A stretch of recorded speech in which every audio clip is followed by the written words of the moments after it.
the story of tonight's game was Masahiro Tanaka, the New York Yankees pitcher, was absolutely outstanding, using all of his off-speed stuff, especially that splitter, to just put the Indians off balance.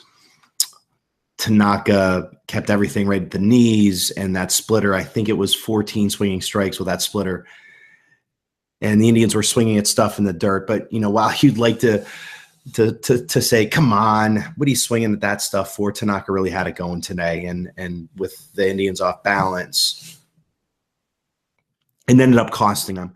Obviously, they did have opportunities. And the story for the Indians, while the Yankees had Tanaka, the story for the Indians was wasted opportunities. They didn't have many, but they had a couple of key big opportunities. Of course, the fourth inning, Jason Kipnis one-out triple, that with Jose Ramirez and Jay Bruce coming up to bat. Ramirez struggling in the series up to that point, strikes out instead of, you know, lifting a ball up into the air, and then Jay Bruce doing the same thing.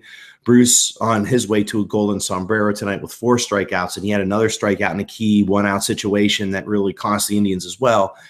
It's really hard to get down on these guys. You know, coming into tonight's game, they were 35-4 since August 22nd. You know, it's going to sound like I'm, you know, Debbie Downer tonight, but in reality, it happens. They lost 1-0. They wasted some opportunities. None bigger than the Kipnis triple, in my opinion.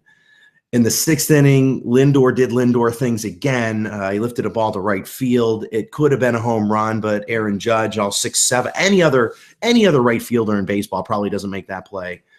That's not true, but certainly being 6'7" helped with Judge getting to the wall and making the catch.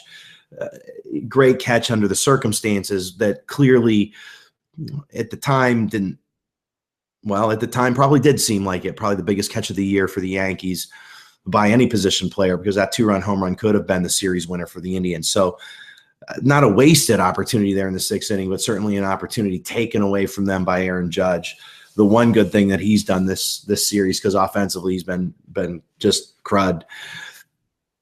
Then, of course, in the 9th inning, the Indians, with 1 out, get Jason Kipnis again with a signal up the middle. You know, obviously offense is coming from Kipnis, so kudos to him.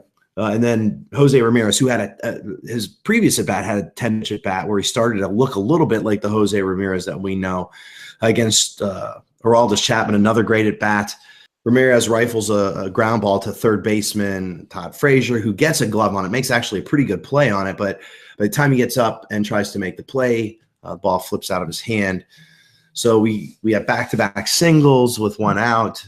Jay Bruce coming up and Carlos Santana. Bruce, of course, strikes out, and then Santana with a fly ball to center field, giving Chapman, Aroldis Chapman. There's a lot I could say about Aroldis Chapman, none of it good. I mean, whether it's on the field stuff with the Cubs last year, the Yankees this year, whether it's off the field stuff, but tonight, you know, he threw almost 40 pitches. Almost every pitch was 101, 102, 103, touched 104 according to the gun. The only pitches that were under 100 miles an hour were the off-speed pitches that he threw. I only saw 1, but I'm not promising there weren't more than that. So Chapman had it working. The only positive you can take out of this is the Indians, they worked him a bit. And when he was up in the zone, they were struggling a little bit. But every ball that came down below that strike, it came down into the strike zone, they were able to get the bat on. He's probably going to be available in Game 4. But though you can take a little bit of a positive off this. The Indians do seem to have a little bit of a book on Chapman. He seems to win every time, but you know, who knows? You know, if Game 4 you bring him into the game, maybe they have his number. I'm not sure. That being said, he was outstanding tonight for the Yankees, even though I think he's a piece of trash.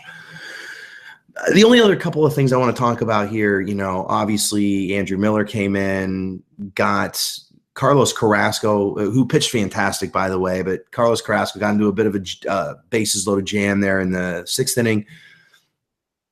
Pitches, gets out of the inning, but then gives up the Bird home run that ultimately was the game winner.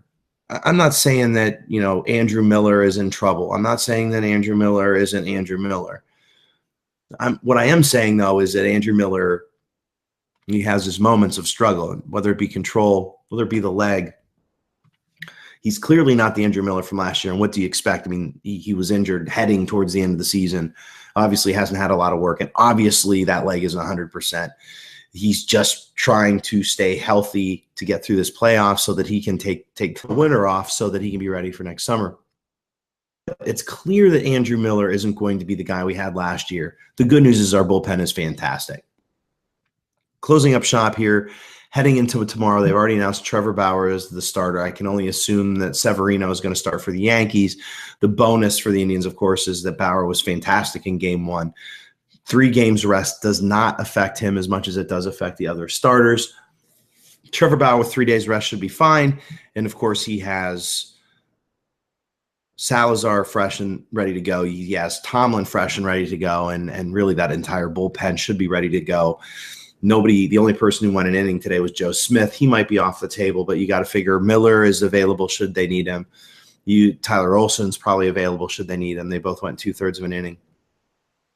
And, of course, Cody Allen didn't go tonight. Brian Shaw didn't go tonight. So basically the entire pen is ready to go, and they can piggyback if they need to, or hopefully Bauer can go at least twice through the order, maybe 3 times through the order, should he be as good as he was in game 1. So Indians looking good tomorrow. Again, I assume the Yankees are going to start Severino, but you never know with them.